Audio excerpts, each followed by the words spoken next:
हमें नौकरी क्यों नहीं मिलती? क्योंकि हम चल रहे होते हैं धक्का स्टार्ट। आपने कहाँ बनाई है, मुझे बताइए। वीकली गोल कहाँ है आपकी, स्प्रेडशीट कहाँ है? वेडनेसडे को मैंने क्या करना है, कौन सी ऑर्गेनाइजेशन है, मैंने क्या करना है, मैंने अप्लाई करना है, मैंने वहाँ सीवी भेजना है। पाकिस्तान में नौकरियाँ कहाँ नज़र आती हैं कि कहाँ होंगी नौकरी और हम वहाँ अप्लाई कर सकें। पहली जॉब जो होती है ना, वो आपका लॉन्ग टर्म तक एक मार्क बन जाता है। मैं आपको 100% बताता हूँ, मैं ये बिल्कुल आपको फैक्ट से बता रहा हूँ कि आप सबका सबसे बड़ा जो रेफरेंस है ना, वो सिर्फ एक और वो है अल्लाह ताला। आउज़ बिल्लाहि मिनश शैतानिर रजीम, बिस्मिल्लाहिर रहमानिर रहीम, अल्लाहुम्मा सल्लि व सल्लिम अला सय्यिदिना मुहम्मदिन व आलिहि बिक़दरि हुस्निहि व जमालिहि व नूरिहि व कमालिहि। अस्सलामु अलैकुम everyone, my name is Hasan Raza. I have total 18 to 20 years working experience in the field of human resource management. I have worked with different companies like Service Shoes, Pell, City School, Maria B, Elan, the brand, और I've worked with few companies as a HR consultant. पिछले 3 सालों से I'm working as a consultant for few companies, जो IT की companies हैं उनके साथ। तो ये मेरा एक इंट्रोडक्शन है। मेरा जो कोर एरिया है वो है recruitment and selection, R&S, talent acquisition, और उसके अलावा I am working as a host at Qasim Ali Shah Foundation. I have conducted almost 500+ interviews इसी जगह पे, इसी पोडियम में, यहाँ पे अल्हम्दुलिल्लाह इसी स्टेज पे जो हैं, इसी हॉल में कोई 500 के करीब इंटरव्यूज़ जो हैं वो मैंने कंडक्ट किए हैं। और मैं एज ए करियर काउंसलर भी काम करता हूँ, मैं लाइफ कोच भी हूँ, मैं डिफरेंट इदारों में जाता हूँ और वहाँ पर जाके सेशंस देता हूँ बड़े बड़े इदारों में पाकिस्तान के। वहाँ जाके करियर कोचिंग के पॉइंट ऑफ व्यू से मैं वहाँ काम करता हूँ। तो आज का जो हमारा टॉपिक है वो टॉपिक बहुत इंटरेस्टिंग है और मैं आपको श्योरिटी देता हूँ इंशाल्लाह कि आज के इस सेशन के बाद आप एटलीस्ट इस लेवल तक पहुंच जाएंगे कि आपको नौकरी की जो कॉल है ना वो आ जाएगी और नौकरी मिलने के जो चांसेस हैं वो बढ़ जाएंगे। सबसे पहला मेरा सवाल ये है कि कितने लोग हैं जो इस टाइम जॉबलेस हैं, जो नौकरी नहीं कर रहे? बाकी जो लोग हैं जो नौकरी कर रहे हैं वो हाथ खड़ा करें। जो कुछ भी नहीं कर रहे वो हाथ खड़ा करें। कुछ भी नहीं कर रहे, मतलब वालिद साहब घर में बैठ के, पेरेंट्स, उनकी क्या लाइफ है यार, मतलब बेहतरीन लाइफ है ना। पबजी खेल ली, रात को लूडो की गेम लगा ली, मतलब अबू का फ़ोन आया या मैसेज आया, मैं बिज़ी हूँ, मैं ये कर लिया वो कर लिया है। तो ये है। अब आपने देखना है, तो आपने बताया कि कितने लोग हैं अभी इस हॉल में कि जो कि जॉबलेस हैं और बाकी जो है वो जॉब कर रहे हैं। तो कितने लोग हैं जो ये सोच रहे हैं कि यार हमने जॉब स्विच करनी है? कितने लोग हैं?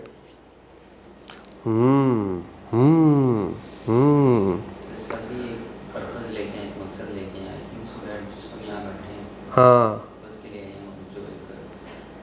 टॉपिक होता है, जो एक आपका आपने जो एक टॉपिक रखा है उसके भी आप पे सब लोग हैं कि किसी को कुछ ना कुछ अट्रैक्टिव लगा। बिल्कुल बिल्कुल, हाँ हाँ, अल्हम्दुलिल्लाह मैं भी बहुत अट्रैक्टिव हूँ, अल्लाह का फजल करो मैं। हाँ, तो खैर मैं आपको ये बताना चाह रहा हूँ कि देखें, अब यहाँ पर आप आए हैं और हमारा जो टॉपिक है job search strategies for entry professionals, corporate professionals और इंटर्न्स। ये इनके लिए है कि कौन सी ऐसी स्ट्रैटेजीज़ होनी चाहिए कि यार हम जो है ना जॉब को स्विच कर सकें या जॉब हासिल कर सकें। अच्छा, मेरे जो सेशन होते हैं ना वो बिल्कुल ऐसे नहीं होते हैं, मैं पहले भी बता चुका हूँ, मेरे बड़े इंटरैक्टिव सेशन होते हैं। तो अगर आप सोए रहेंगे या आप इधर देखेंगे उधर देखेंगे तो फिर तो ऐसे मज़ा नहीं आएगा, ठीक है? तो फिर आप, क्योंकि देखिए हम यहाँ पर हैं 1 घंटे के लिए इकट्ठे ना, तो आपके जो सवालात होंगे वो फिर आप मुझसे पूछे, मैं उसके इंशाल्लाह ताला आपको जवाबात दूंगा। कुछ मैं भी आपसे चीज़ें सीखूंगा, आप भी मुझे मतलब सिखाएंगे। तो सबसे पहला क्वेश्चन जो मैं करना चाहूँगा वो ये करना चाहूँगा आप लोगों से, जब कोई बंदा नौकरी के लिए अप्लाई करता है कहीं भी पाकिस्तान में, उसका पहला पहला उसका जो प्रेफरेंस होती है, जो पहली प्रेफरेंस होती है वो क्या होती है? इसका मुझे सवाल का जवाब दें। CV, वेरी गुड, ठीक है। नहीं, वो नौकरी के लिए अप्लाई कर रहा है तो वो क्या एक्सपेक्ट करेगा कि उसको क्या चीज़ जो है ना वहाँ पर देखे? सबसे पहले क्या आएगा? सैलरी एक्सपेक्टेशन, ठीक है। और मतलब वहाँ ऑर्गेनाइजेशन के पॉइंट ऑफ व्यू से मतलब देखेगा क्या होगा? और career growth, wonderful. Job security, wonderful, जो कभी नहीं होती वैसे। अच्छा, हाँ, गवर्नमेंट में होती है वो भी, जब तक गवर्नमेंट है। अच्छा, और हाँ बिल्कुल सही है उनका। और इसके अलावा पर्क्स एंड बेनिफिट्स, वंडरफुल। ये मैं आपको बताता चलूँ 100% कि जो आप सोच रहे हैं ऐसा नहीं है, जो आपने सवालों के जवाब दिए ऐसे नहीं है। जब भी हम किसी नौकरी के लिए अप्लाई करते हैं, कैंडिडेट अप्लाई करता है, तो सबसे पहला उसका पता क्या होता है वहाँ पे? मुझे कोई रेफरेंस मिल जाए, मुझे कोई सिफारिश मिल जाए, मैं वहाँ पे जाऊँ, मैं वहाँ पे जाके इंटरव्यू के लिए सिर्फ एंटर ही हो सकूँ। ये हमारा डिलेमा है, पाकिस्तान में ये डिलेमा है, यस, कि जब कोई अप्लाई करता है तो वो ये देखते हैं यार कि सबसे पहले मुझे वहाँ उस इंटरव्यू की टेबल तक कौन पहुँचाएगा, मैं उससे रब्ता करूँ। मैं आपको 100% बताता हूँ, मैं ये बिल्कुल आपको फैक्ट से बता रहा हूँ कि आप सबका सबसे बड़ा जो रेफरेंस है ना वो सिर्फ एक, और वो है अल्लाह ताला। ये मैं आपको बिल्कुल फैक्ट बता रहा हूँ। मैं अपने सेशंस का आगाज़ करता हूँ अल्हम्दुलिल्लाह दुरूद शरीफ के साथ, सारी चीज़ों के साथ, अल्लाह ताला के बाबरकत नाम से। I am a polio victim. मैंने पूरे करियर में कहीं भी जहाँ जॉब हासिल की है कोई रेफरेंस नहीं, only married, firm believe on Allah Almighty. ये मैंने स्टार्ट इसलिए किया ताकि आप लोगों को आइडिया हो, हम लोग इंगेज रहें और हम लोग इसी पर्सपेक्टिव में सोचें, देखें चीज़ों को कि यार ऐसे ही है, ये करोगे तो फिर मज़ा नहीं आएगा। हाँ, मुझे पता है रोज़े हैं, मुझे पता है रोज़े हैं, आई कैन अंडरस्टैंड। अच्छा, तो मैं ये पर्सपेक्टिव आपको बता रहा था कि आपके लिए ज़रूरी है कि आपका जो बिलीफ सिस्टम है, लोग लोगों को नौकरी नहीं दिलवाते, अल्लाह ताला की ज़ात सबब पैदा करती है उस बंदे के लिए, लोग सिर्फ वसीला बनते हैं। तो ये आपने अपने जहन में रखना है। मैं आपको एक वाक़या सुनाता हूँ, आपको ना क्लैरिटी हो जाएगी, फिर हम डेफिनेटली इसके ऊपर और भी चीज़ों को देखेंगे। एक साहब आए मेरे पास, बड़े ही रेस्टलेस, कोई ज़िंदगी उनकी ना अजाब बनी हुई। आगे मेरे सीनियर थे किसी ज़माने में कहीं पे, तो मैंने उन्हें कहा कि क्या हालात हैं? वो, यार कोरोना की वजह से ना मेरी नौकरी चली गई है, तो बड़े मसले मसाइल हैं, इश्यूज़ हैं, और ना जो लोग मेरे साथ बैठ के खाने खाते थे, जो मेरे साथ बैठ के चाय पीते थे, जो मेरे साथ बैठ के डिनर करते थे, यार वो मेरा फ़ोन नहीं उठाते। अब वो ये कहते हैं कि यार इसके पास वो सीट नहीं है, वो ओहदा नहीं है, इससे नहीं मिलना। कहते मैं लोगों से मिलने जाता हूँ तो वो क्या करते हैं, वो सिक्योरिटी गार्ड को या बाकी लोगों को फ़ोन करके कह देते हैं ये नहीं है, मैं नहीं हूँ ऑफिस में, बता दो उसको। तो कहते हैं इसका हल बताओ। अच्छा, मैं भी ज़रा, आपको पता है I am inspired from Qasim Ali Shah साहब, मेरे भी वो हैं, तो वो कैफियत शाह साहब वाली मेरे में भी अल्हम्दुलिल्लाह आती जाती रहती है। हालांकि ही इज़ आवर लीडर माशाल्लाह, वो लेवल तो उनका बहुत ज़बरदस्त है, हम उस लेवल तक तो नहीं पहुंच सकते। तो मैंने एकदम उनको कहा, मैंने कहा देखें जी बात ये है कि आप वही गलती कर रहे हैं जो सारे लोग कर रहे हैं। कह रहे जी क्या? मैंने कहा आप पता क्या कर रहे हैं, आप लोगों के पीछे भाग रहे हैं नौकरी के लिए। मैंने कहा एक मेरा सवाल है, मतलब माजरत के साथ है तो पर्सनल सा। कहते नहीं पूछो पूछो, मेरे से सीनियर ना, पूछो। मैंने कहा आपने लास्ट टाइम नमाज कब पढ़ी थी? कोई याद है आपको, कोई सजदा वगैरह? मतलब मैंने कहा ज़ाती सवाल है लेकिन माजरत के साथ, कब?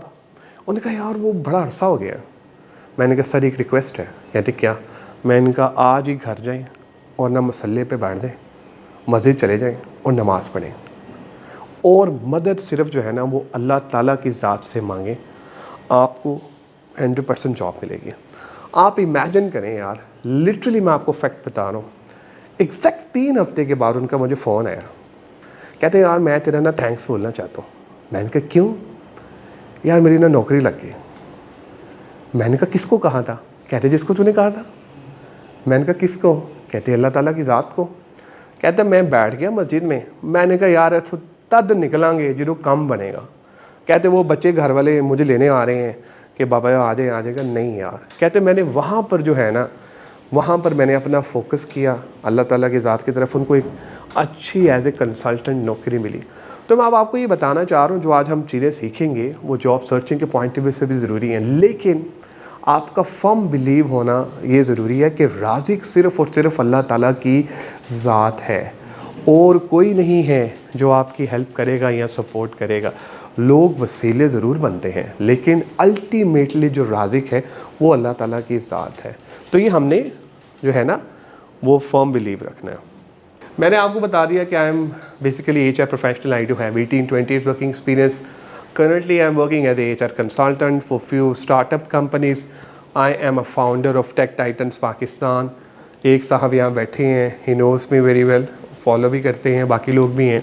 तो हम Tech Titans पाकिस्तान के नाम से एक HR फोरम भी चला रहे हैं, जो कि अल्हम्दुलिल्लाह लाहौर में डिफरेंट इवेंट्स जो है वो करवाता है। अच्छा, अब हम स्टार्ट करते हैं अपनी प्रेजेंटेशन।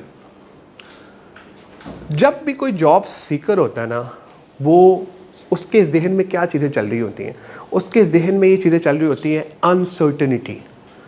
सबसे पहला सवाल जॉब सीकर के जहन में आ रहा होता है, मैनू नौकरी नहीं लभनी, मैनू नौकरी नहीं मिलनी। He is always worried.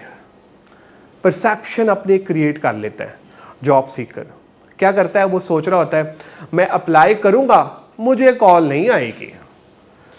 यार पूरे पाकिस्तान में देखो ना, सारे तो सारे सिफारशी बैठे हैं, सारे तो सारे जो हैं वो लोग बैठे हैं जिसका कोई बाबा जो है वो एक अच्छी पोस्ट पे है, जिसका भाई अच्छी पोस्ट पे है, जिसका फलां बंदा जो है वो एक अच्छे रेफरेंस से है, नौकरी नहीं मिल रही मुझे। हालांकि ऐसा नहीं है। मैंने क्या कहा था, कौन है सबसे बड़ा रेफरेंस? कौन है? ऊंची जरा यार, कौन है सबसे बड़ा रेफरेंस? हाँ, तो जब उसने हमारा रिस्क डिसाइड कर लिया है, जो कि हमें वक्त के साथ मिलना है, तो हम ये कौन होते हैं ये सोचने वाले कि यार देखो पुप्पो का बेटा या मामू का बेटा जो है वो इसलिए सेट है ज़िंदगी में क्योंकि मामू सेट है। ऐसा नहीं है, ऐसे नहीं है। आपका वक्त जो है ना वो मुकर्रर है, आपको वो नौकरी मिलनी है। तो सबसे पहले जो क्वेश्चन आ रहा होता है वो ये आ रहा होता है कि self doubt regarding your abilities. अच्छा, मैं नहीं कर पाऊँगा, मुझे लगता है बहुत ही मुश्किल है, हो ही नहीं सकता, पॉसिबल नहीं है। किसने ये जेन में डाला है? आपने खुद नहीं डाला ये जेन में, किसी अपने ने डाला है। कज़न ने पाया सी विच, ओए तू नहीं कर सकता। क्यों? क्योंकि वो नहीं कर सकता, वो नहीं पढ़ा, वो लाइफ में नहीं पढ़ा, आप पढ़ गए। तो उसने क्या किया, उसने कहा यार ये चीज़ मैं तो नहीं कर सका, तो मैं ना क्या करूं, मैं इसके जहन में ना ये डाउट्स डालूं, मैं इसके जहन में ये डालूं कि ये नहीं कर सकता, हालांकि आप कर सकते हैं। आपको पता है अल्लाह ताला ने हम पे सबसे बड़ा करम क्या किया है? हज़रत मोहम्मद मुस्तफ़ा सल्लल्लाहु अलैहि वसल्लम का उम्मती बना के भेजा, हमें अशरफुल महलूकात बना के भेजा। तो हम किसी से कम नहीं हैं, अल्लाह ताला का बड़ा एहसान है, करम है। तो सबसे पहले जो ये सेल्फ डाउट आपके जहन में डाल दिया गया ना बचपन में, मैं अक्सर ट्रेनिंग में कहता हूँ कि जब हम सीढ़ी चढ़ते थे तो ऊपर से आवाज़ आती थी, ऊपर ना आना, ऊपर बहू है, ऊपर ना आना, ऊपर ड्रैकुला है। वो कज़न ने ना बहू डाला है, खुद वो पीछे हट गया। क्यों? क्योंकि वो पढ़ नहीं सका, कुछ कर नहीं सका लाइफ में। तो अब वो क्या करता है, वो होंडा 125 और यामा चला रहा है। हम किताबें पकड़ के सारी चीज़ें करके हम स्कूल जा रहे हैं या हम कॉलेजेस जा रहे हैं, तो फिर ये मसले मसाइल जो है ना वो शुरू हो गए। तो सेल्फ डाउट आपने जो है ना वो जहन में नहीं आने देना। अच्छा, वो कहता है procrastination is the most common form of resistance. जब भी आप कोई काम करने चाहते हैं तो अंदर से ये आवाज़ आती है, एक रेजिस्टेंस आती है कि यार नहीं यार, मुझे लगता है कि यार थोड़ा सा ना हमारे लिए मुश्किल है, ये शायद मैं ना कर पाऊँ, मुझे लगता है कि यार ये शायद और डाउट हो जाए, मुझे लगता है शायद ये हमारे लिए और मसले मसाइल ना कर दे। आप ज़िंदगी में अगर कामयाब होना चाहते हैं, इन डाउट्स को ख़त्म करना चाहते हैं, जॉब सीकर्स हैं आप और आप जॉब सर्च कर रहे हैं, तो सबसे पहले यार कहीं भी जॉब करनी है ना तो अप्लाई कर दो। ये ना सोचो कि होना है कि नहीं होना। क्या पता आप अप्लाई करें वहाँ से रिप्लाई आ जाए। हम क्या करते हैं, मैं ये नहीं कह रहा कि आप बगैर सोचे समझे हर जगह, मतलब हसन साहब ने कहा था, हसन साहब ने बड़ा अच्छा सेशन दिया था, लो जी आज ही जाते साथ ही CV अपलोड करेंगे और रोज़ी पे जाके हर जगह जो है ना हम अप्लाई करना शुरू कर देंगे। ऐसे नहीं है। आपने पहले जॉब डिस्क्रिप्शन जो भी सारी वहाँ पे दी हुई है उसको समझना है, अपने CV को उस तरह से बनाना है, टेलर करना है, उसके बाद आपने आगे करना है। अच्छा, थर्ड पॉइंट वो बताता है fair in making a mistake और रॉन्ग डिसीजन। जॉब सर्च जो कर रहा होता है जॉब सीकर, उसके जहन में क्या आ रहा होता है? एक खौफ, डर, यार ये गलत डिसीजन ना हो जाए, यार मैं जाऊंगा तो पता नहीं, मैं इंटरव्यू के लिए जाऊं तो पता नहीं मैं कपड़े नहीं सही पहनूंगा, यार मैं वहाँ पर जाके मेरी बॉडी लैंग्वेज ठीक नहीं होगी, मैं अच्छी तरह से प्रेजेंट नहीं कर पाऊंगा, मेरे लिए कोई मसला ना बन जाए। तो अंदर से एक खौफ, डर, वो जो बाऊ के हमने बात की ना, वो अंदर बैठा हुआ है। अच्छा, फिर उसके जहन में एक चीज़ और आ रही है जॉब सीकर की। अच्छा, जॉब जो सीकर होता है ना, जो जॉब ढूंढ रहा होता है, उसके पास कुछ गंवाने के लिए नहीं होता ना, क्योंकि उसको मिले कुछ नहीं होता, उसको मिले कुछ नहीं होता। तो जो जॉब ढूंढ रहा है, तो आपको तो और बहादुर होना चाहिए, आपको तो और नडर होना चाहिए, आपको तो और बेबाक होना चाहिए कि यार ये तो क्या बात है, हसन साहब ने बिल्कुल सही कहा था, आपको तो अप्लाई करना चाहिए, क्योंकि you have nothing to lose, आपके पास कुछ ऐसा नहीं है जो आप खो सकें। तो आपने वो फियर, जो डर, खौफ, और जो आप ये सोच रहे हैं यार कि अगर मैं ये फैसला कर लिया तो कहीं फैसला गलत ना हो जाए, उसको, रॉन्ग डिसीजन को आपने कंट्रोल करना है। अच्छा जी, आगे वो कह रहा है what is your attitude regarding the job search. देखें, ये जो जुमला है ना, what is your attitude regarding the job search, वो आपका फैसला करेगा, वो आपको तयन करेगा कि आपकी सिमत है किस तरफ। अगर आपका ये एटीट्यूड है कि मुझे नौकरी नहीं मिलनी, खुदा की कसम नहीं मिलेगी, जेन्युइन कह रहा हूं मैं। और अगर आपका ये एटीट्यूड है कि मुझे नौकरी मिल जानी है, बाय गॉड मिल जानी है। क्यों? हम अपने दिमाग को ना सिग्नल दे रहे होते हैं, हम अपनी पर्सनालिटी को भी सिग्नल दे रहे होते हैं। हम कह रहे होते हैं यार मुझे लगता है मैं बीमार हूँ, हो जाएंगे एक दिन बीमार, मुझे लगता है यार ये काम नहीं होना, वो दिमाग ना सेव कर रहा होता है पीछे, वो कह रहे ठीक है, ओके आप सही कह रहे हैं, हाँ ठीक है, सबकॉन्शियस माइंड कह रहे हैं हाँ हाँ ठीक कह रहे हैं, ये ठीक कह रहे हैं। फिर एक लेवल आता है, वो कह रहा था आपने ये एटीट्यूड डिफाइन करना है कि यस यार मुझे नौकरी मिल जाएगी, मैं करूँगा, मैं जो जॉब स्ट्रेटजीज़ हैं उसके ऊपर काम करूँगा, जो सर्चिंग है उसके ऊपर देखूँगा कि क्या चीज़ें हैं, हम किस तरह से कर सकते हैं। पॉजिटिव एटीट्यूड बड़ा इंपॉर्टेंट है आपका जॉब सर्चिंग के लिए। अक्सर औकात ये देखा गया है कि जो हमारे जॉब सीकर्स हैं ना भाइयों, वो नेगेटिव हो जाते हैं। क्यों वो नेगेटिव इसलिए हो जाते हैं? एक जॉब सीकर भाई है, उसने मुझे अपनी स्टोरी सुनाई, मुझे बड़ा ही वैसे हुआ उस टाइम, बड़ा मुझे आया भी। वो कहता है सर आया मेरे पास, मैंने कहा हाँ बताओ क्या मसला है। तो मैं ना संडे को और सैटरडे को करियर काउंसलिंग सेशंस करता हूँ फ्री ऑफ कॉस्ट, लेकिन मैं करता हूँ उन लोगों के साथ जो सीरियस हो, मतलब जो सीखना चाहते हो। तो इस तरह ही कराची के एक साहब से मेरी बात हो रही थी, तो उनको ना नौकरी नहीं मिल रही, तो मेरे पास आए, उन्होंने कहा जी CV दिखाया, बाकी सारी चीज़ें दिखाई। मैंने कहा यार नौकरी नहीं मिल रही, तो हसन भाई आप मुझे गाइड करिए क्या है। मैंने कहा तुम नौकरी हासिल क्यों करना चाहते हो? कहते हैं हसन भाई एक बात को किसी को बताएंगे तो नहीं? मैंने कहा नहीं बताऊँगा, तुम बताओ। मैंने कहा पता नहीं यार क्या बताने लगा।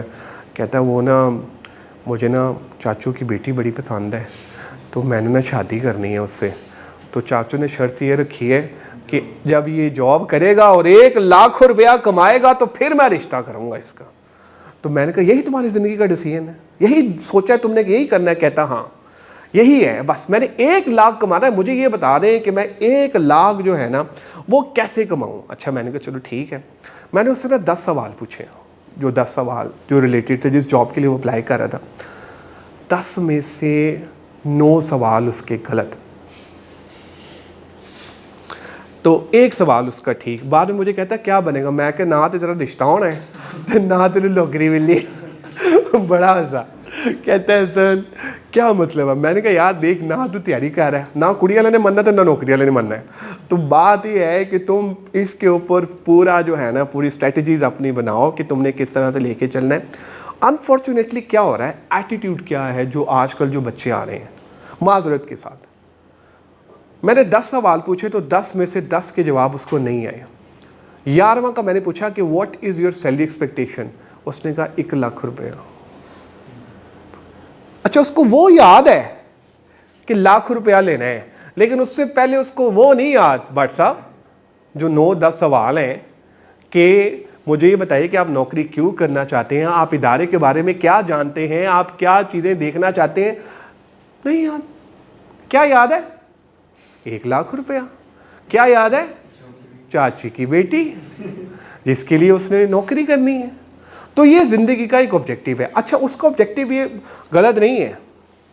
देखें वो अगर चाहता है यार कि मेरी शादी हो जाए और मैं नौकरी करूं और उसके वहाँ पे बेंचमार्क ये है। अच्छा अब आपको भी ये डिफ़ाइन करने की ज़रूरत है किस कैटेगरीज के लोग जॉब ढूंढते हैं, वो मैं आपको बताता हूँ। सबसे पहले जो जॉब सीकर होता है जिसके पास कोई नौकरी नहीं होती वो जॉब ढूंढ रहा होता है, ठीक है जी। दूसरा आपका बच्चा फ्रेश ग्रेजुएट होता है वो ढूंढ रहा होता है। आपको अल्लाह ताला का शुक्र अदा करना चाहिए। मैं जब 2005 में 3 में जब करियर स्टार्ट किया था, मैंने अपने क्लास फेलोज़ या आपने भी अपने क्लास फेलोज़ देखे होंगे जिन्होंने ग्रेजुएट किया और उनको 3-3, 4-4 साल नौकरी नहीं मिली। कोई बेचारा साबुन बेचता रहा, कोई बेचारा जो है जाके कहीं दालें बेचता रहा, कोई बेचारा जाके स्नूकर की टेबल पे जाके वहाँ स्नूकर की गेम्स लगाता रहा। आपको अल्लाह ताला का अरबों खरबों दफ़ा शुक्र अदा करना चाहिए कि अल्हम्दुलिल्लाह हम बहुत बेहतर हैं। अल्लाह का बड़ा करम और एहसान है। ये मैंने भी अपने जब करियर में जब उसको मैंने रिवाइंड किया ना तो मुझे अंदाज़ा हुआ नौकरी आसानी से नहीं मिली थी, बड़ी तगोदोद की, टाइम लगा लेकिन फिर मिल गई थी। लेकिन अपने साथ कंपैरिजन किया उन लोगों का जो बहुत टैलेंटेड थे, मेरे से ज़्यादा बहुत टैलेंटेड थे, लेकिन उनको नौकरी नहीं मिल सकी। रीजंस कुछ और थे। क्यों? मैं अक्सर कहता हूँ यार अल्लाह ताला ने ना आपका एक टाइम डिसाइड किया हुआ है, उस टाइम के ऊपर ना आपको सारी चीज़ें मिलनी हैं। नौकरी भी मिलनी है, लड़की भी मिलनी है, बाकी भी सारी चीज़ें होनी हैं। तो भाई को मैंने बड़ा समझाया बताया कि यार देखो तुमने अगर ये काम करना है तो पहले तुम्हें अपनी सारी स्ट्रेटजीज, खैर वो अल्हम्दुलिल्लाह विद अल्लाह ऑलमाइटी ब्लेसिंग उसको नौकरी मिल गई। शादी उसकी अभी नहीं हुई क्योंकि लाख सैलरी नहीं हुई उसकी। अच्छा फिर हम आगे चलेंगे। अच्छा वो कह रहे don't worry about media and uncertainty. हमारा मीडिया ये दिखा रहा है कि बेरोजगारी बहुत ज़्यादा बढ़ गई है पाकिस्तान में, नो अपॉर्चुनिटीज। जॉब सीकर के जहन में क्या आ रहा है, पाकिस्तान में मैंने रहना ही नहीं है, मैंने पाकिस्तान से बाहर जाना है ना, ऐसे ही है ना। तो वो कहते हैं मीडिया ये आ रहा है। अच्छा आपका मीडिया जो है सोशल मीडिया वो भी यही बता रहा है आपको कि यार देखिए ना कोई अपॉर्चुनिटी नहीं है, यहाँ पे कोई मसले मसाइल नहीं है। आज मैं आपको एक चीज़ क्लियर करके बता दूँ, अगर आप टैलेंटेड हैं, आपको काम आता है और आपका एटीट्यूड पॉजिटिव है, आपके लिए हमेशा मार्केट में जगह रहेगी, हमेशा जगह रहेगी आपके लिए मार्केट में। गैप कहाँ आता है?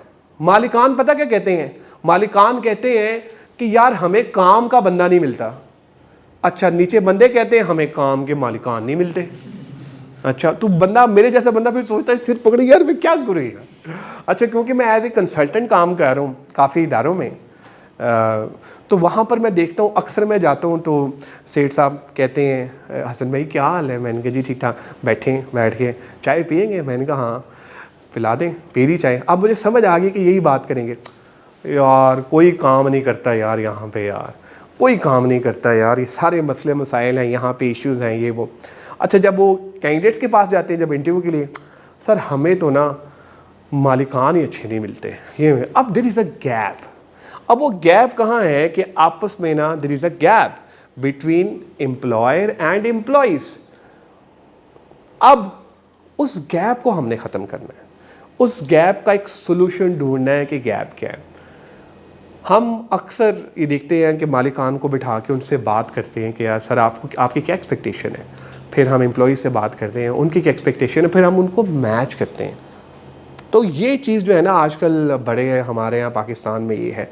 तो मीडिया भाई जो आपको दिखा रहा है ना, एक्चुअली में ऐसा नहीं है। मैं मानता हूँ इस चीज़ को कि बेरोज़गारी है, लेकिन इतनी ज़्यादा नहीं है बेरोज़गारी जितनी हम मीडिया में दिखा। क्यों? हमारा माइंड क्या देखता है? हमारा माइंड ये देखता है कि कोई सनसनी सी खबर हमारे जहन में आए। 3-4 फॉर्मेट्स हैं हमारे इस टाइम पाकिस्तान में शोज़ के ना, मीडिया के। एक फॉर्मेट है मॉर्निंग शो, दूसरा फॉर्मेट है फाइट शो पॉलिटिकल जो कि रात को चलता है, तीसरा कोई फॉर्मेट ही नहीं है। वो तीसरा वो जीतो पाकिस्तानी है, सिंपल है ना, वही मिलता है जिस पे आके वो बाइक्स पर आता है और वो ऐसे ऐसे करके तो वो घुमा के तो वो पूरा करा देता है और वो चलता रहता है। ये 3 हैं। हम और हमारा मीडिया क्यों नहीं दिखाता ये कि यार आप नौकरी ना करें, आप अच्छे मालिक बने? क्यों नहीं दिखाता? वो एक प्रोग्राम शुरू हुआ था नबील कदीर साहब का, आइडिया करोड़ों का, PITV के वो जो नियो चैनल ने शुरू किया, बड़ा अच्छा प्रोग्राम था, बंद हो गया। लोग देखना नहीं चाहते, लोग सुनना नहीं चाहते, लोग कहते हैं यार ये तो हमें पसंद ही नहीं है, हमें तो कोई और चीज़ देखनी है। तो आपने ये जो मीडिया दिखा रहा है उसके बारे में परेशान नहीं होना, उसके बारे में परेशान नहीं होना। असल में ना हमारी ना हैबिट्स जो है ना, मीडिया हैबिट्स, वो हैबिट्स बनाता है हमारी, जॉब सीकर्स की भी हैबिट्स बनाता है। आप में से कितने लोग हैं जो लिंक्डइन पे हैं? कितने लोग हैं जो फेसबुक पे हैं? ऑलमोस्ट सारे ही हैं। कितने लोग हैं जो इंस्टाग्राम पे हैं? कितने लोग हैं जो स्नैपचैट पे हैं? Good good good, very good. वो एक ही है, ये हम सबसे आगे निकलेगा, मैं बता रहा हूं। मैं क्यों? आप सोशल मीडिया पे किस तरह का प्रोफाइल बनाते हैं वो डिसाइड करेगा कि आपको नौकरी मिलनी है या नहीं मिलनी। मैं आपको बता रहा हूँ, आजकल I am working as a recruiter, HR professional. हम वहाँ पर वेबसाइट्स पे जाके लोगों की मतलब जो प्रोफाइल्स होती हैं वहाँ पर जाके एक आइडिया लगा लेते हैं ये बंदा किस तरह का है। आप लोग जाते साथ ही ना लिंक्डइन पे अपना अकाउंट जरूर बनाए। मेरा एक सेशन भी हुआ था लिंक्डइन पे, कासिम अली शाह फाउंडेशन में पड़ा हुआ है, पता नहीं आप लोगों ने देखा है, कुछ लोगों ने देखा होगा। उससे भी आप सीख सकते हैं कि किस तरह से आपने बेहतर प्रोफाइल बनाना है। तो ये चीज़ें जो हैं वो ज़रूरी है। तो मीडिया जो दिखा रहा है भाई उसके बारे में परेशान होने की ज़रूरत नहीं। अच्छा जी, आगे हम चलते हैं। Market for job seeker is usually better. जिस तरह मैंने आपको बताया कि अगर आप टैलेंटेड हैं और आप अच्छे हैं और बेहतरीन है। मैं कल एक इफ्तार पे था तो वहाँ पर पाकिस्तान के एक बहुत बड़े इदारे के GM HR मेरे साथ बैठे थे, हम इफ्तार कर रहे थे। तो मैंने उन्हें कहा यार हालात बड़े ख़राब हैं, इस तरह की चीज़ें लग रही हैं, तो ये वो फलां। कहते नहीं, केनेंस का नाम सुना आपने?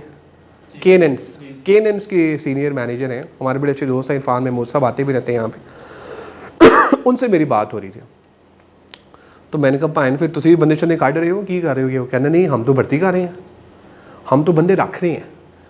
तो एक जो परसेप्शन हमारे यहाँ अभी आया, जॉब सीकर्स के भी जहन में ये डाल दिया गया कि यार देखो इकोनॉमिक सिचुएशन ठीक नहीं है, नौकरी नहीं है, उधर KNNs भर्ती करी जा रहा है, उधर IT की जो कंपनीज हैं वो तड़तर हायरिंग पे हायरिंग करी जा रही हैं, और हम क्या कह रहे हैं? नौकरी नहीं।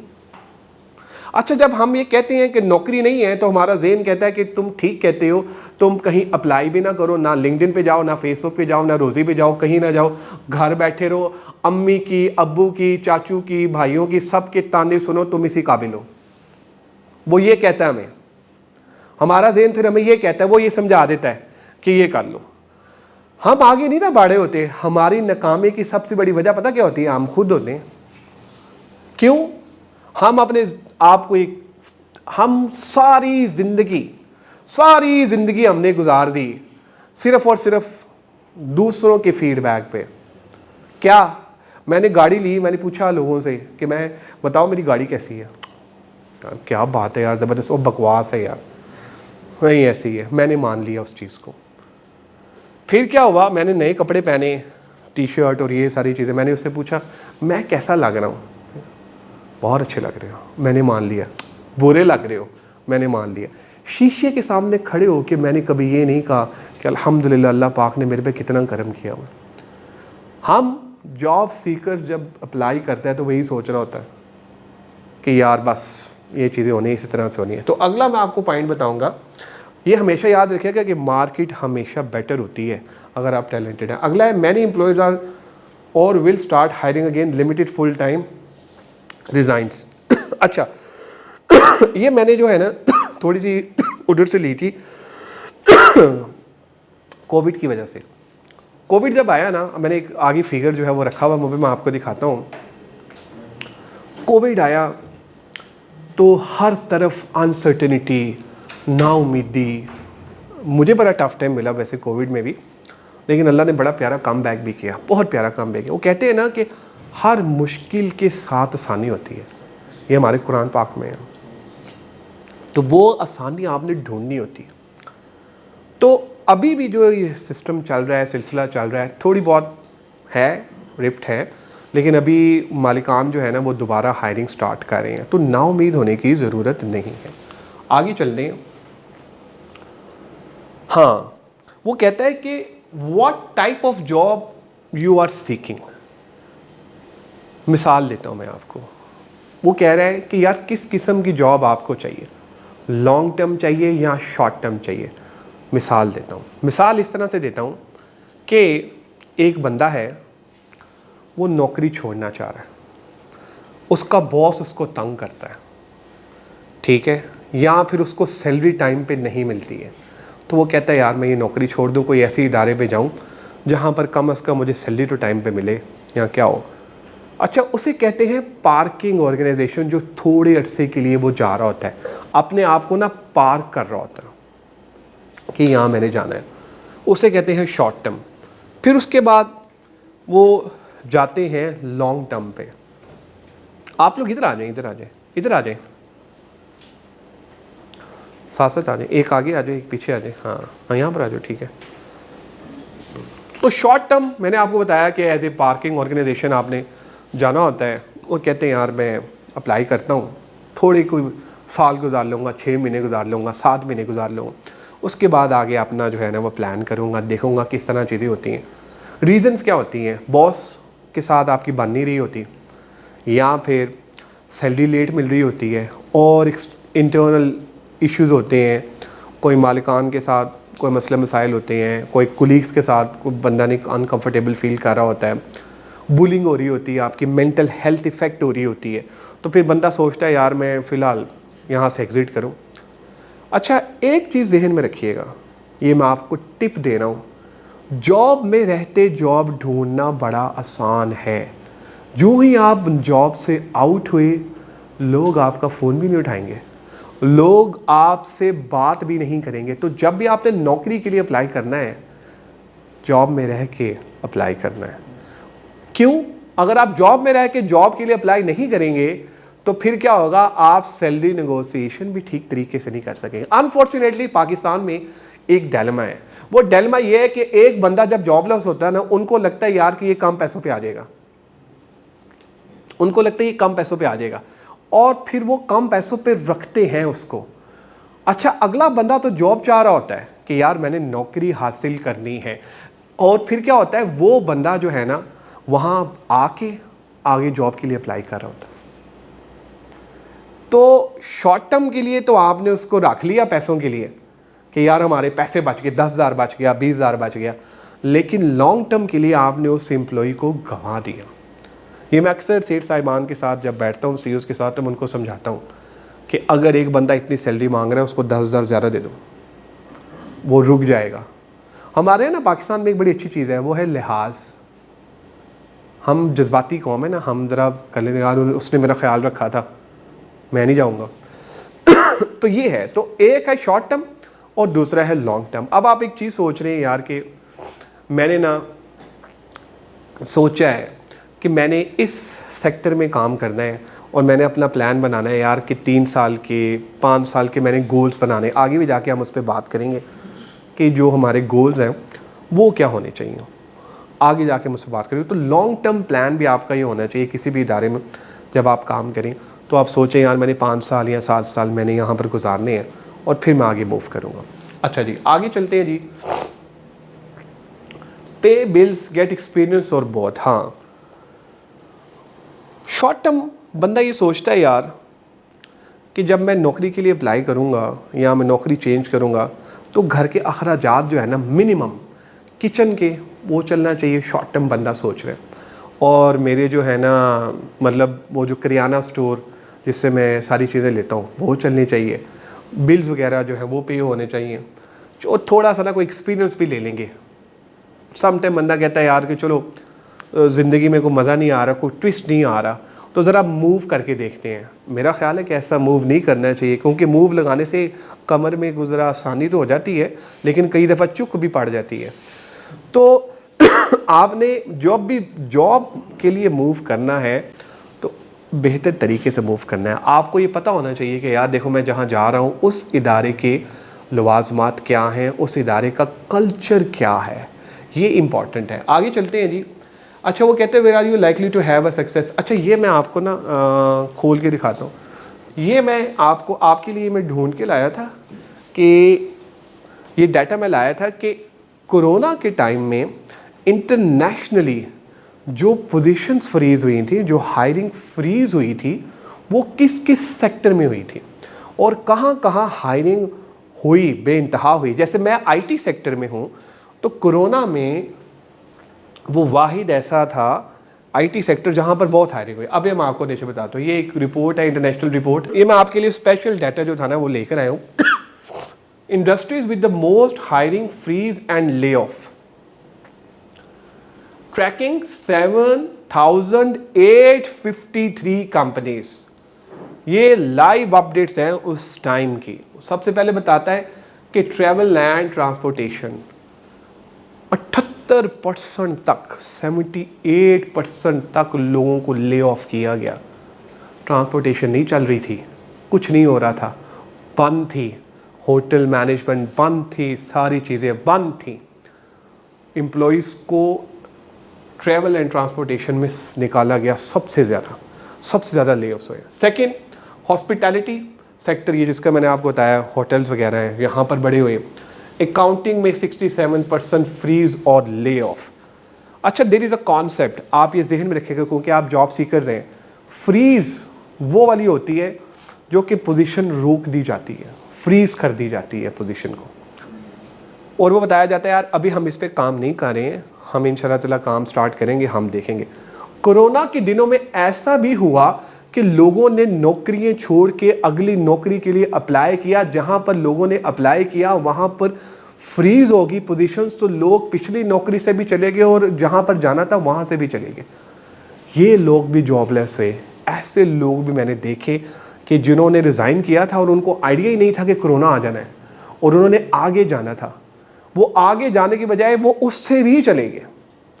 इस तरह की सारी चीज़ें जो हुई। अच्छा जी, आगे वो बता रहा है कि एजुकेशनल एंड इंस्टीट्यूशन में 65% तक हुआ, मार्केटिंग एंड एडवर्टाइजिंग में 63%, रिटेल में 63%, रियल इस्टेट में 61, इसी तरह ऑटोमोबाइल है और वो सारी चीज़ें नीचे बता रहा है। आगे आइए जरा मैं आईटी का भी थोड़ा सा बता दूँ।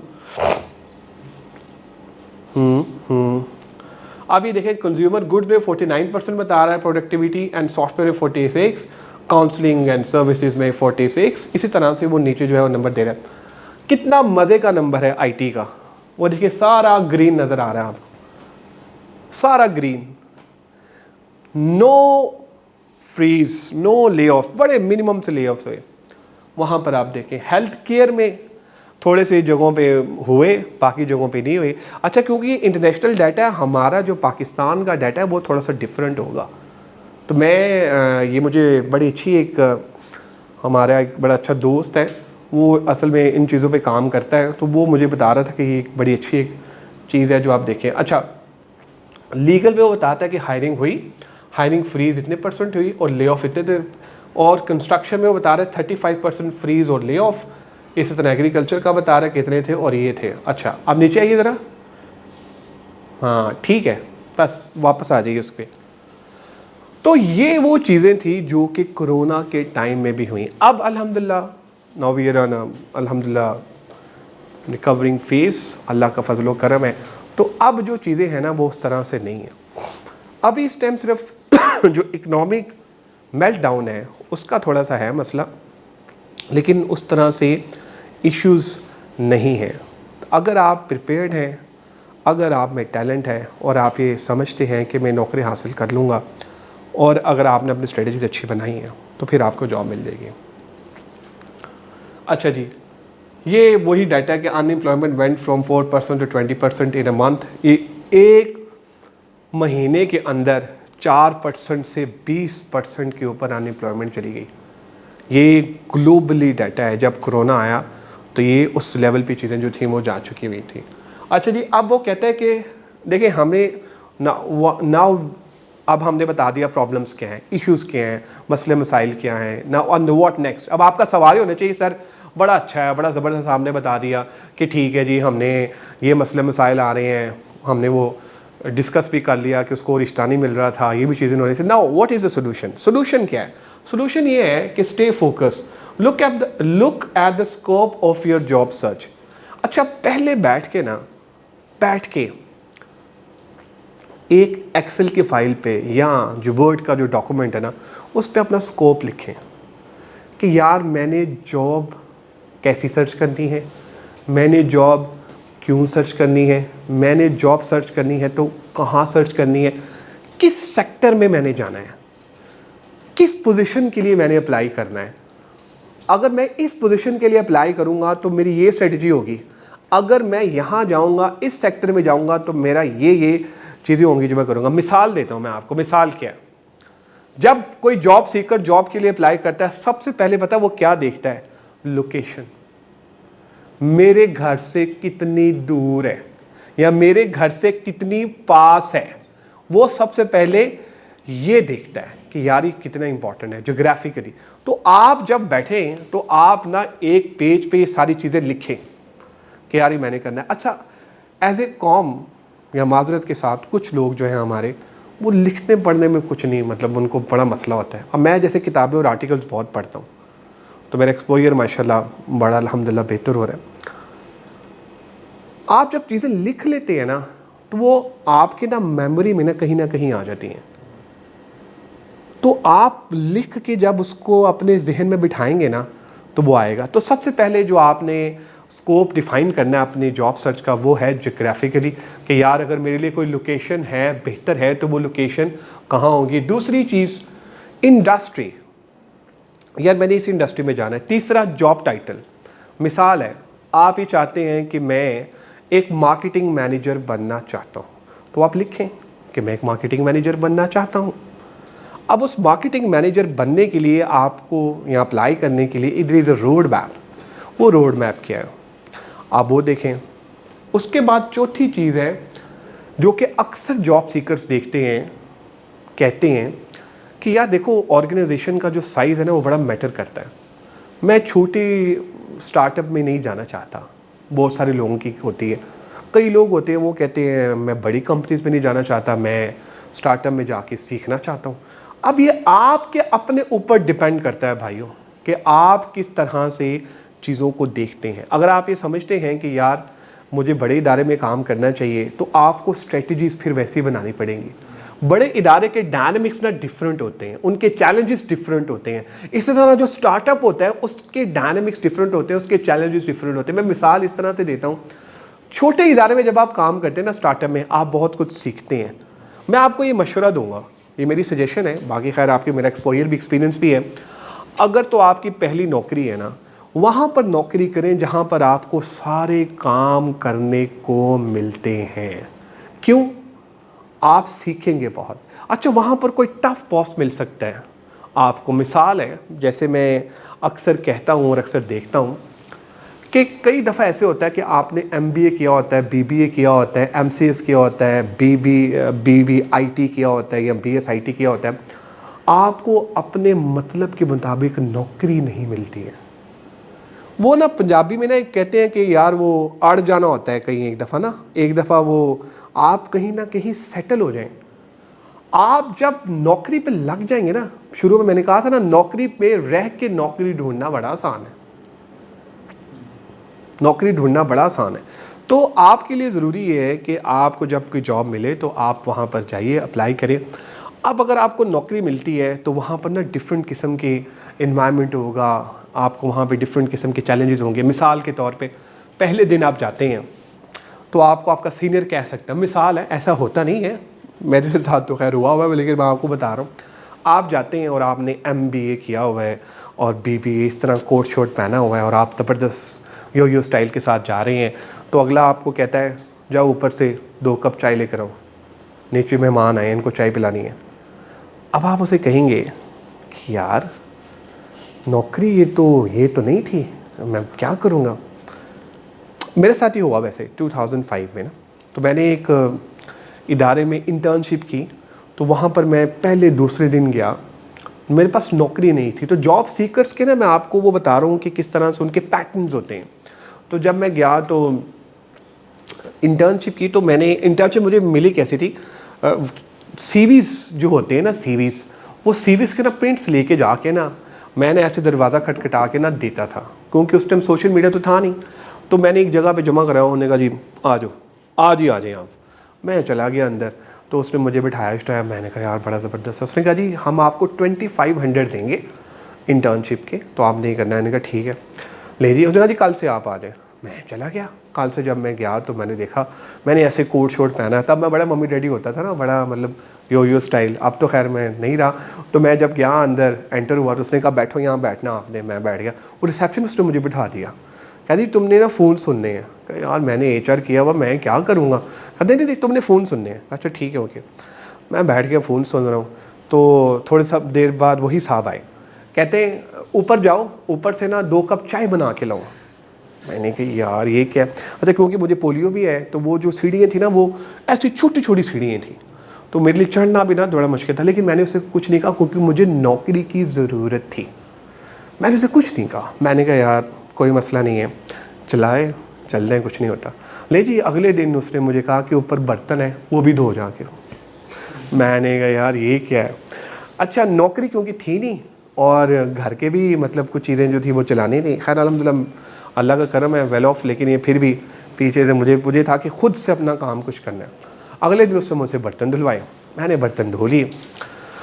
अच्छा चौथे पाँचवें दिन फिर सर्कल चलता रहा। छठे दिन 7वें दिन फिर ये चीज़ें चलती रहीं। अच्छा क्योंकि देखो मैं भी ह्यूमन बीइंग हूँ, मुझे भी मतलब थोड़ा सा फील हुआ यार कि MBA मैंने किया हुआ है, लेकिन मैंने उसको कुछ कहा नहीं। लेकिन उसकी ज़िद पे ज़िद, वो मुझे ना दिन में ना 3 से 4 दफ़ा भेजता था चाय बनाने ऊपर। वो था नहीं, ऑफिस बॉय था नहीं। तो खैर वो करते कराते गए, तो मेरा 1 महीना ना पूरा हुआ, 1 मंथ मेरा पूरा हुआ। 1 मंथ के अंदर उसने मेरी कमाल की कैपेसिटी बिल्डिंग की। सिर्फ मेरा ख्याल है झाड़ू या पोंछा नहीं उसने मुझसे लगवाया, बाकी सारी चीज़ें जो उसके बस में थी ना, उस बंदे के बस में, वो उसने सारी की सारी मुझसे कराई। क्योंकि मैं जॉब सीकर था, मुझे जॉब चाहिए थी। ज़रूरत जो होती है ना, ज़रूरत वो आपको काम करवाती है। और फिर अगर ज़रूरत के साथ शौक़ आ जाए तो फिर आप बेताज बादशाह बन जाते हैं, फिर आप पीछे नहीं हटते। ज़रूरत प्लस शौक़ is equal to success, is कामयाबी। ज़रूरत काम करवाती है, शौक़ आपको आगे लेकर जाता है, आगे बढ़ाता है। वो कहता है यार नहीं और मेहनत करो और जाओ। पूरा 1 महीना हुआ। 1 महीने के बाद उन्होंने मुझे बिठाया, उन्होंने कहा जी हम आपका रिव्यू करेंगे। मैंने कहा यार सारा दिन तो ये मुझसे चाय का काम करवाते हैं, सारा दिन ये कभी कुछ कहते हैं, ये क्या रिव्यू करेंगे। बिठा दिया उन्होंने मुझे। उन्होंने कहा जी हम आपको 7,500 रुपये में नौकरी ऑफ़र कर रहे हैं HR में। मैं बड़ा हैरान हुआ। मैंने कहा यार महीने में उन्होंने मुझसे कोई काम तो करवाया नहीं, और ये 7,500 नौकरी है वो। मैंने उससे पूछा, मैंने कहा सर महीने में तो मतलब मैं रिसेप्शन में बैठ के फ़ोन ही सुनता रहा, यही सारी चीज़ें करता रहा। कहते यार your attitude was very positive. हमने जो चीज़ें तुमसे करवाई हैं ना, तुमने एक दफ़ा आके ये नहीं कहा कि मैंने ये नहीं करना। हमने कहा यार ये बंदा हमारे साथ लॉन्ग टर्म चल सकता है, इसको रखो। मैंने कहा उससे पहले क्या हुआ। कहते उससे पहले हम 10 लोगों से बर्तन दिलवा चुके थे 10 लोगों से हम चाय पिलवा चुके थे, लेकिन जब लोग आते थे वो चले जाते थे। तो मैं ये नहीं कहता कि आप इदारों में मतलब ये हो। आज भी मैं उन साहब से मिलता हूँ तो बड़ा वो याद रखते हैं। मैं कहता हूँ कि मैं बर्तन ज़िंदगी च उदो ही धोते सन, उसके बाद पहले कभी नहीं धोए। तो मैं खैर उनको ये आप लोगों को ये बताना चाह रहा हूँ कि लाइफ में फिर ऐसी ही चीज़ें जो है ना वो आती हैं, तो आपको सम टाइम करना पड़ता है। क्योंकि देखो हमारे यहाँ जो जॉब सीकर्स हैं ना, जब उनको ज़रूरत होती है ना, ज़रूरत पे फिर वो बहुत काम करते हैं, लेकिन जब वो ज़रूरत पूरी हो जाती है ना, फिर उनका एटीट्यूड भी चेंज हो जाता है।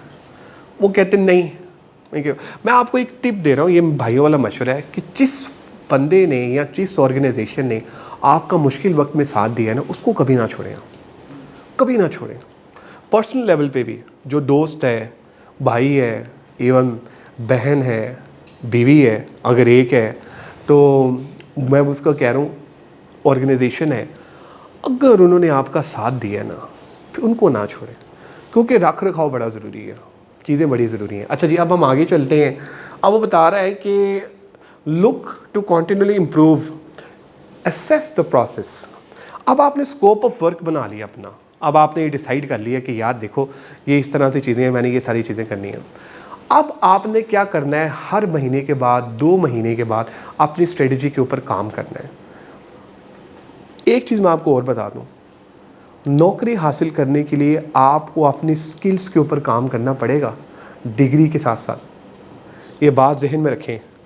ये जो इस टाइम जो चल रहा है ना, ये वाला टाइम, ये global time, very tough time, comparative time, competition बहुत ज़्यादा है।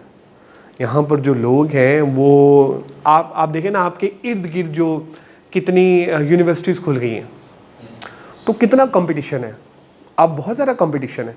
तो अगर आप में कोई यूनिक पॉइंट नहीं होगा, आपको नौकरी नहीं मिलेगी। आपको वो यूनिक पॉइंट इस स्कोप ऑफ वर्क में लिखना है, आपने उसमें बताना है कि ये आपका यूनिक सेलिंग पॉइंट है, वरना आप फिर उस रश में गुम हो जाएंगे जिस रश में वो चल रहे हैं। तो अब आपने करना ये है कि अपने जो प्रोसेस है उसको इम्प्रूव करना है, अपनी स्किल्स को बेहतर करना है, और बी रियलिस्टिक। यार जो चीज़ें हैं ना आपकी लाइफ में, मान जाओ हैं, मेरी हैंड राइटिंग नहीं ठीक, कोई मसला नहीं, ठीक कर लेंगे। मेरी कम्युनिकेशन स्किल्स लेट्स सपोज नहीं ठीक, नो प्रॉब्लम, हम उसे ठीक करेंगे। गलती का मानना एक बड़े बंदे की निशानी, उसके ऊपर काम करना एक दरवेश की निशानी, उससे बड़े बंदे की निशानी है। उस गलती को रिपीट ना करना एक और बहुत बड़े बंदे की निशानी है। तो आप रियलिस्टिक रहे, ठीक है यार मेरे में ये इशू है, ये प्रॉब्लम है, मैं इस एरिया को इम्प्रूव करूँगा। अपनी ज़िंदगी में ना 2 लफ्ज़ निकालें, आप जॉब सीकर हैं। एक वीकनेस कि यार ये वीकनेस जो है ना, ये इस तरह की चीज़ें, उसको कन्वर्ट करें एरिया ऑफ इम्प्रूवमेंट में। किसी को भी ये नहीं कहना कि तुम में ये वीकनेस है या मुझ में ये वीकनेस है, या एक बंदा जो है वो दुबला पतला, हाँ ये तुम बड़े वीक लग रहे हो, ऐसे नहीं कहना। Area of improvement is a word, उसको आप रिप्लेस करें कि यार ये एरिया ऑफ इम्प्रूवमेंट है, मुझे लगता है कि इसके ऊपर काम करने की ज़रूरत है और इसके ऊपर मैं काम करूँगा। अपने एक लिस्ट बनाएं एरिया ऑफ इम्प्रूवमेंट की, यार ये है, उसके ऊपर उसकी डेडलाइन दें कि यार 1 महीने के अंदर, 2 महीने के अंदर मैं इसके ऊपर काम करूँगा। तीसरे महीने रेस कोर्स पार्क में, मॉडल टाउन पार्क में वो लिखी हुई चीज़ लेके जाए, किसी दरख्त के नीचे बैठ के अकेले में उसको रिव्यू करें कि मैंने क्या किया। लोगों से डिस्कस ना करें ना, जिंदगी गुजारनी लोगों के मुताबिक। बड़ा रोल है लोगों ने, बड़ा रगड़ा दिया लोगों ने।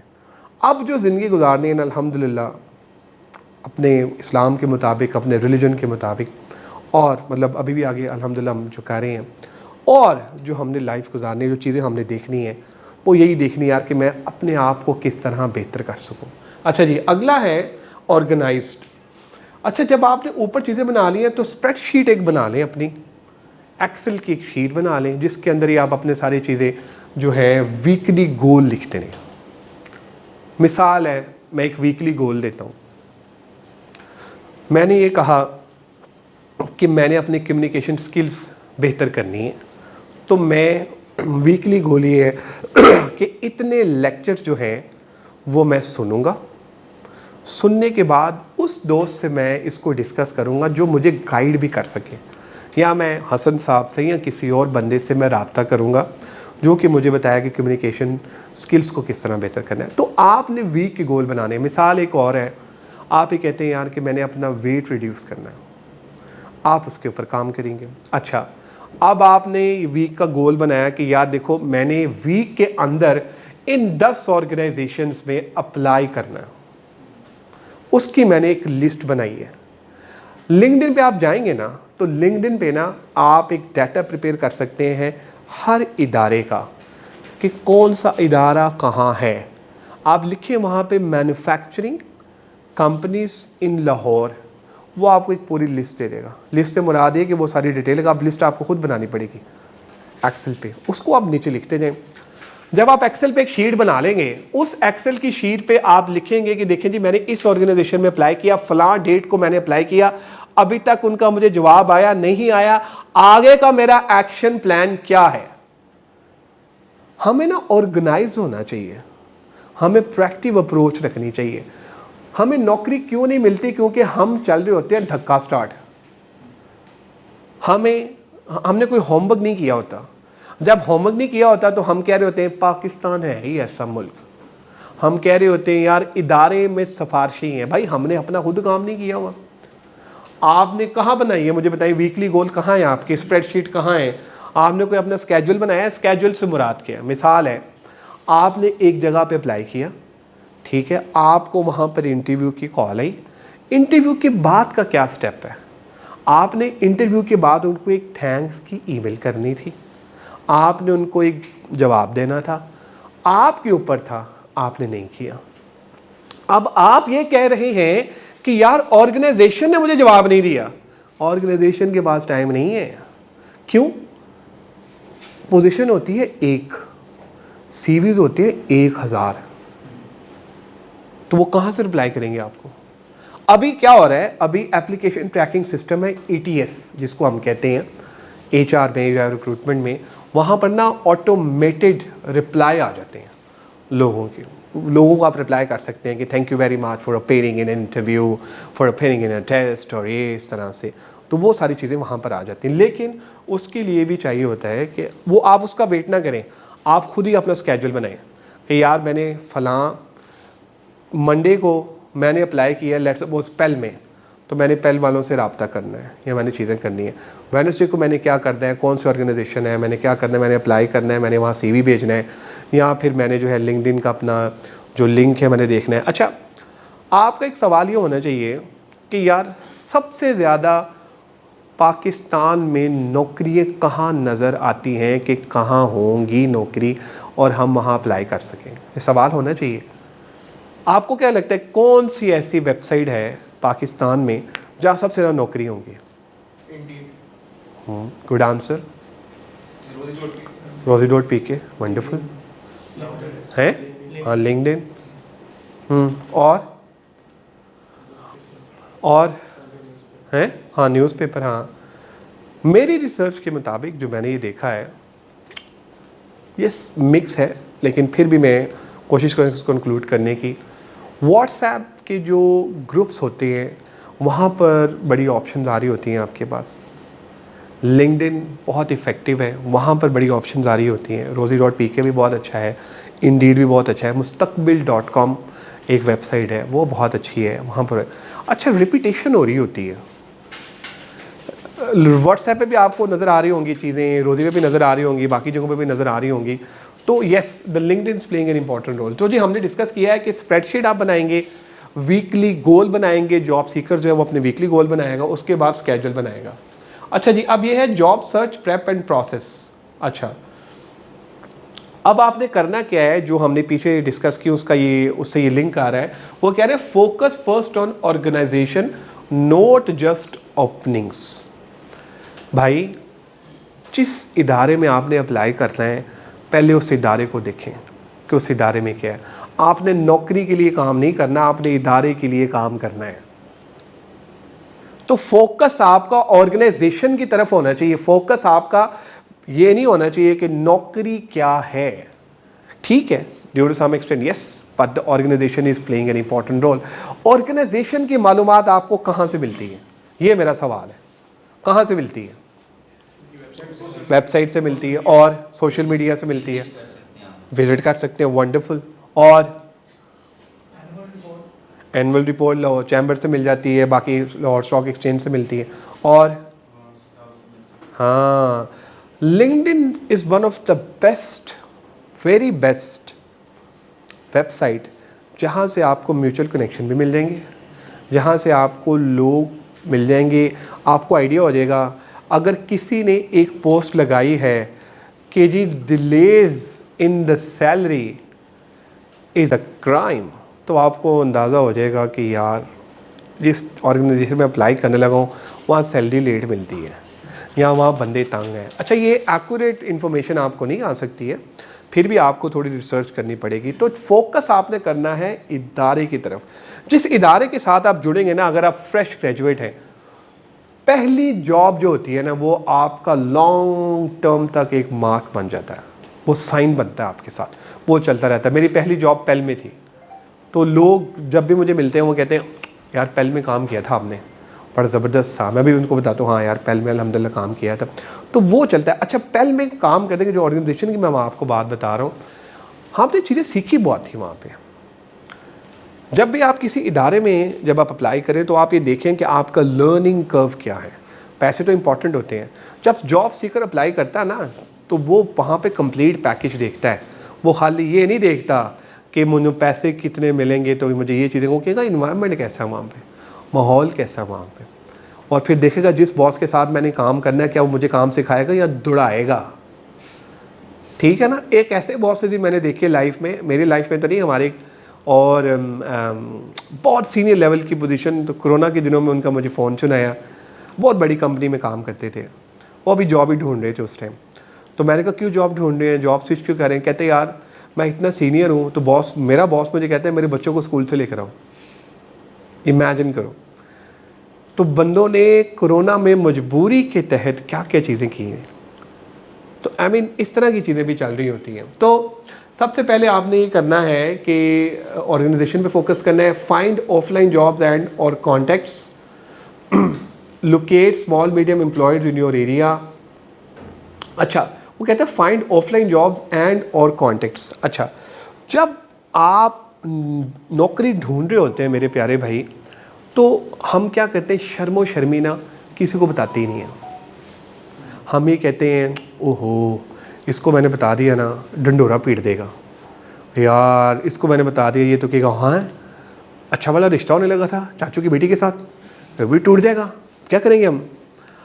मैं ये नहीं कहता कि आप सबको बताएं, लेकिन मैं ये कहूँगा कि कुछ लोगों को ज़रूर बताएं। क्यों?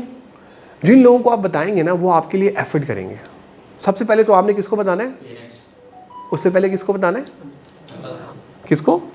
अल्लाह को, क्योंकि अल्लाह ने दिल में डालना है उनके नौकरी के लिए, सबब तो उसी ने पैदा करना है ना। तो आपने कुछ लोगों को ज़रूर बताना है कि यार देखो ये मसले मसाइल हैं, ये इश्यूज़ हैं। लोग जब आप जॉब सीकर होते हैं ना तो लोग ना आपको ना उस तरह से सीरियस नहीं ले रहे होते हैं जिस तरह से आपको पहले ले रहे होते हैं। पोजीशन होती है ना, वो क्या कहते हैं, कुर्सी को सलाम, कुर्सी को सलाम।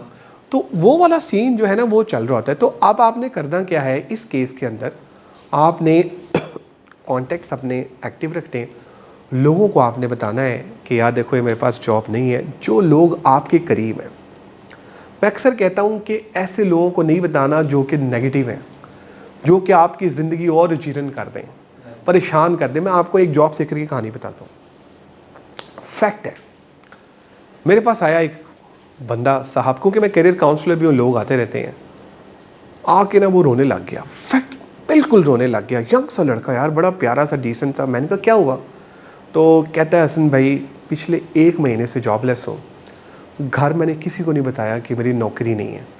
मैंने कहा क्यों नहीं बताया? कहता है बीवी ने जीना आराम कर देना था। तो मैंने कहा घर क्या बता के निकलते हो? कहता है घर ये बता के निकलता हूँ कि नौकरी के लिए जा रहा हूँ, रेस कोर्स में जाके बैठ जाता हूँ, वहाँ सारा दिन गुजारता हूँ, 5 बजे मैं वापस आता हूँ। 5 बजे जब मैं वापस आता हूँ तो घर आके फिर मैं सो जाता हूँ। कहता है अब मेरी जो सेविंग्स थी ना वो भी हो गई है ख़त्म, तो अब मैं क्या करूँ। पहले तो उसको मैंने ना अच्छी खासी थोड़ी सी क्लास ली। मैंने कहा यार बेवकूफ़ आदमी, अपने आप को तो मुश्किल में क्यों डाला हुआ है। उस 1 महीने को तू बहुत अच्छी तरह यूटिलाइज़ कर सकता था। कहता कैसे, मैंने कहा CV के प्रिंट निकालता, कोट लखपत में जाता इंडस्ट्रियल एरिया में, यार 100 इंडस्ट्री तक किसी एक ने तो जॉब दे देनी थी, क्यों नहीं गया तू। कहता बस ये मेरे जेहन में नहीं आया। तो मैंने कहा तेरे जेहन में फिर यही था ना एक चीज़, वो थी बीवी के ताने कि यार देखो मैं घर जाऊंगा तो मेरे मसले मसाइल होंगे। जब जॉब सीकर जॉब लेस होता है ना तो वो शदीद परेशान और इज़्तिराब के आलम में होता है। वो ये समझता होता है, हाँ डिप्रेशन में होता है, एग्जाइटी में होता है, वो सोच रहा होता है यार कि मैं जो हूँ ना, मेरी ज़िंदगी जो है ना यहाँ बस होगी। असल में आपकी ज़िंदगी का एक चैप्टर नया शुरू होना होता है और वो चैप्टर आप ही ने शुरू करना होता है जब आप अप्लाई करते हैं। तो ये इम्पॉर्टेंट है आपके लिए। अच्छा जी, अब आप आइए कोल्ड कॉल और ईमेल। अच्छा, जैसे कि मैं आपको ये बताऊं कि कोट लखपत इंडस्ट्रियल एरिया एक है, सुंदर है, बाकी जगहों पे है, जॉब नहीं मिल रही है, नो प्रॉब्लम, आप जाइए वहाँ पर। आप ईमेल के थ्रू भी लोगों के अप्लाई कर सकते हैं, HR के हैं, बाकी लोगों के हैं। लेकिन मेरा मानना ये है कि फ़िज़िकल जब आप जाते हैं, जब आप किसी से मिलते हैं ना जाके लोगों से, एक इंडस्ट्रियल एरिया में लेट्स सपोज 50-60 फैक्ट्री होंगी, इस तरह की चीज़ें होंगी।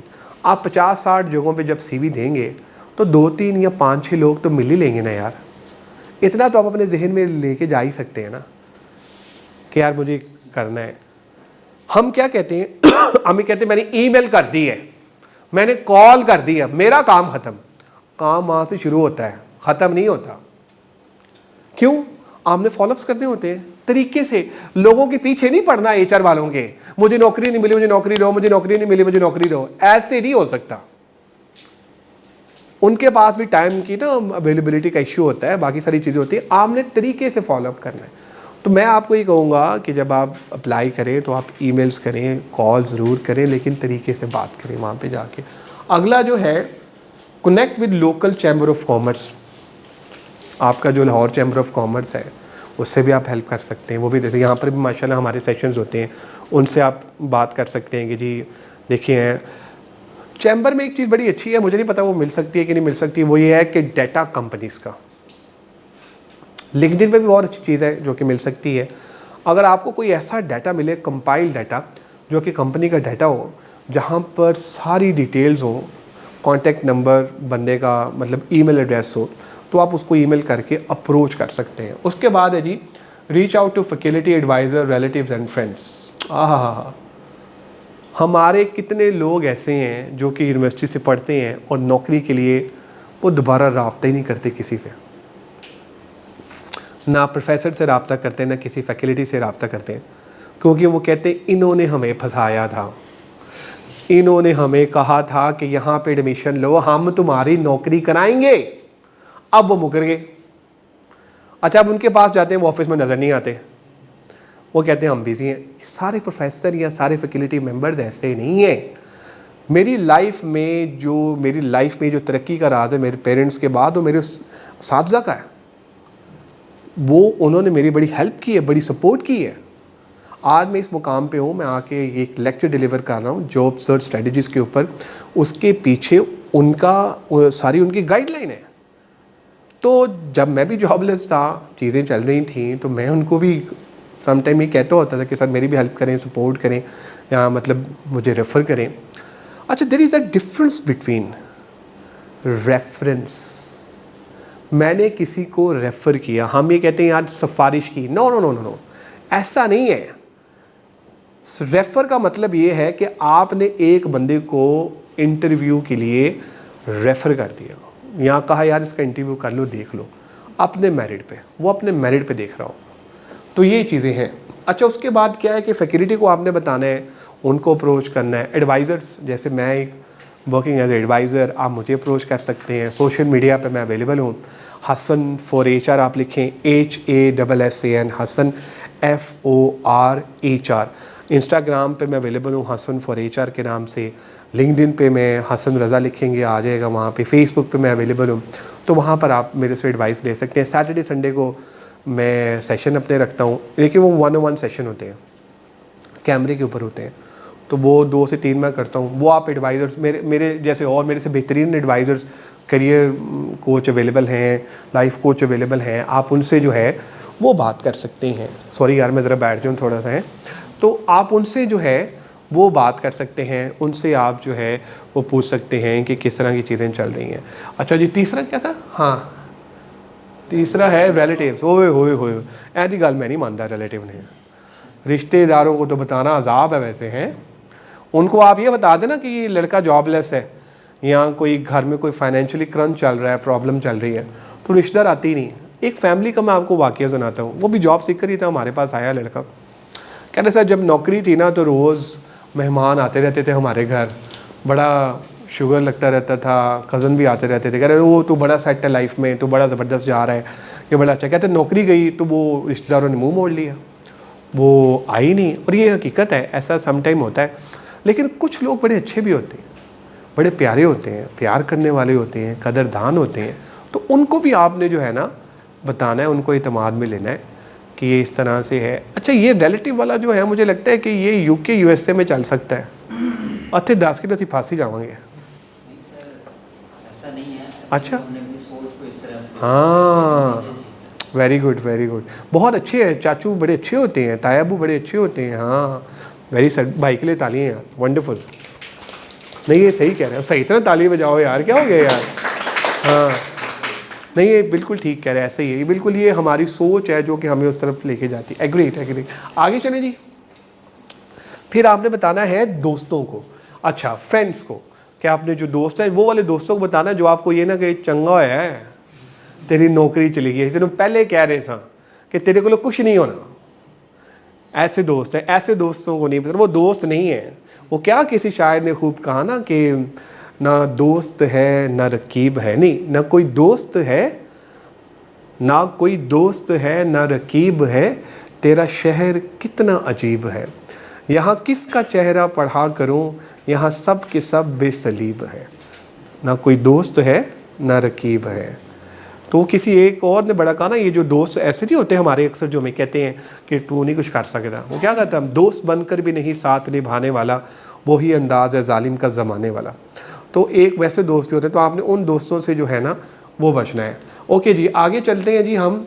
Dust off your materials, prospecting emails, resume, cover letter, LinkedIn profile, Rozee account. अच्छा, आपने ईमेल्स की ना डिफरेंट फॉर्मेट्स होते हैं, डिफरेंट फॉर्मेट्स गूगल पे अवेलेबल हैं अगर आप नौकरी के लिए अप्लाई करना चाहते हैं।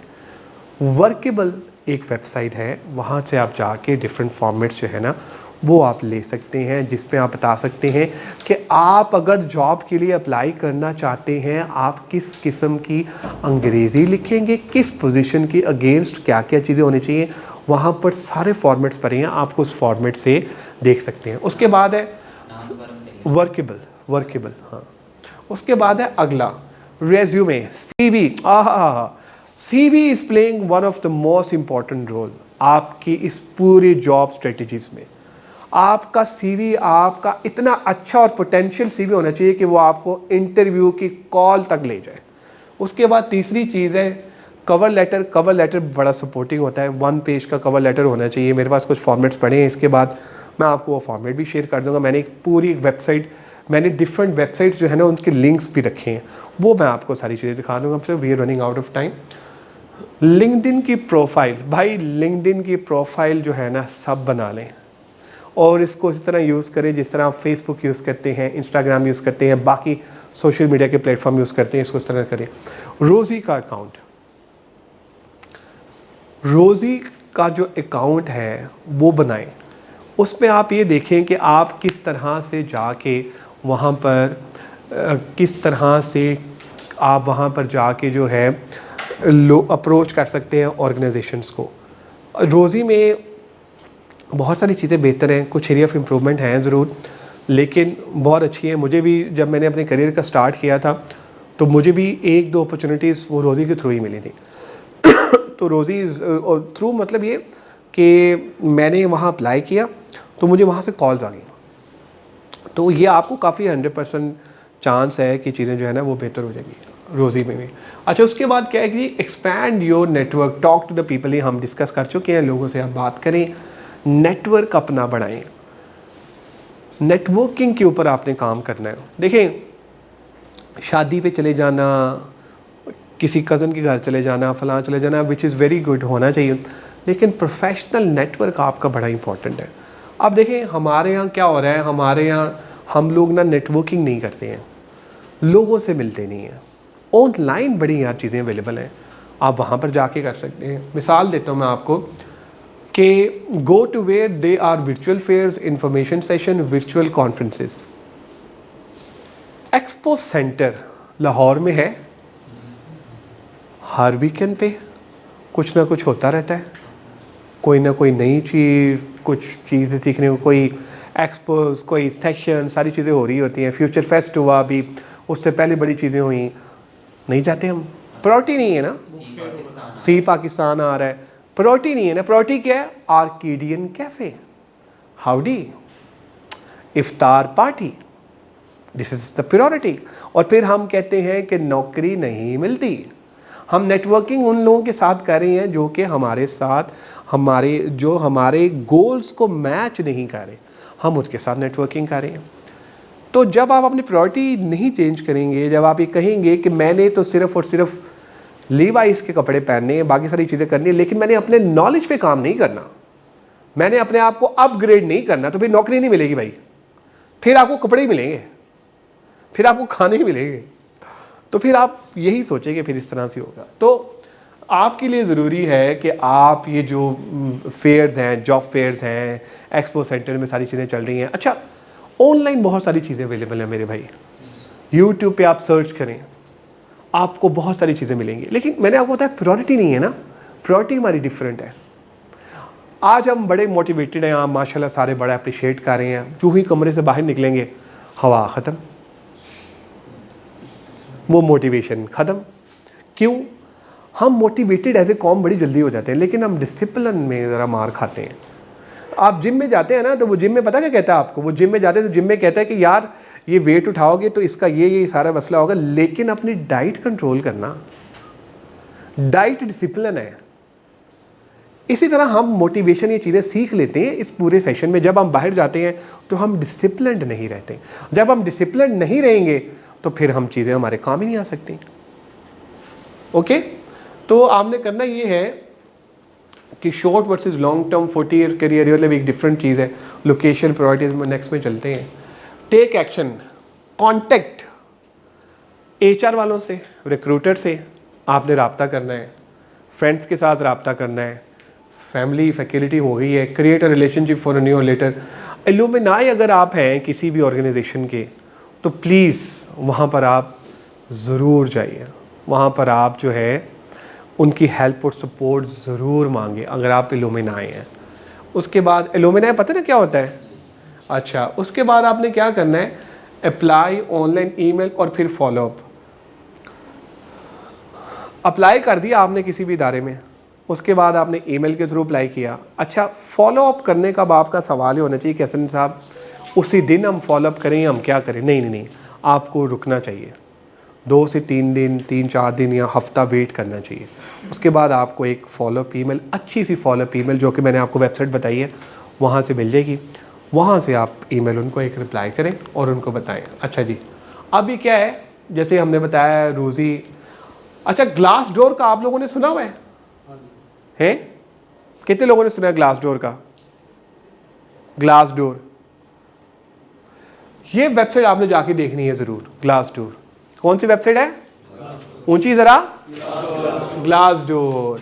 अच्छा, ये एक वेबसाइट है हैंडशेक, ये मैं आपके लिए तैयार कर रहा था, तो मुझे वहाँ पे ना एक बड़ी ज़बरदस्त UK की एक मिली, जिस तरह हमारे यहाँ रोज़ी है ना, वहाँ पर एक इस तरह वेबसाइट चल रही है हैंडशेक के नाम से। अच्छा, वो ये बता रहा है कि स्टूडेंट ऑर्गेनाइजेशंस यहाँ पर प्रोफेशनल्स असिस्टेंट्स हैं, इंडस्ट्री कॉन्फ्रेंसेस हैं, इंडीड और मुस्तकबिल.com, jobby.pk आई हुई है वेबसाइट, वहाँ पर जाके आप अपने अकाउंट्स जो है वो बना सकते हैं और वहाँ से आप नौकरी के लिए अप्लाई कर सकते हैं। उसके बाद ये जो है ना, ये वेबसाइट्स हैं, ये मैं आपको ना, ये मेरी जो प्रेजेंटेशन है मैं आप सबसे शेयर कर दूँगा, डोंट वरी। और मेरा कुछ नहीं है, सब कुछ ताड़े ही है, ठीक है? तो वो आपको ये चीज़ें मिल जाएंगी। अच्छा, इसके अंदर मैंने जो वर्चुअल जॉब फेयर है, रिमोट जॉब वेबसाइट हैं, ऑनलाइन नेटवर्किंग है, वर्चुअल इंटरव्यू टिप्स हैं, एड स्किल्स ऑनलाइन है, नेगोशिएट, ये सारी की सारी वेबसाइट्स मैं आप लोगों के लिए बना के लाया था कि इसके जो लिंक्स हैं वो यहाँ पर अवेलेबल हैं, तो आपको वो चीज़ें मिल जाएंगी।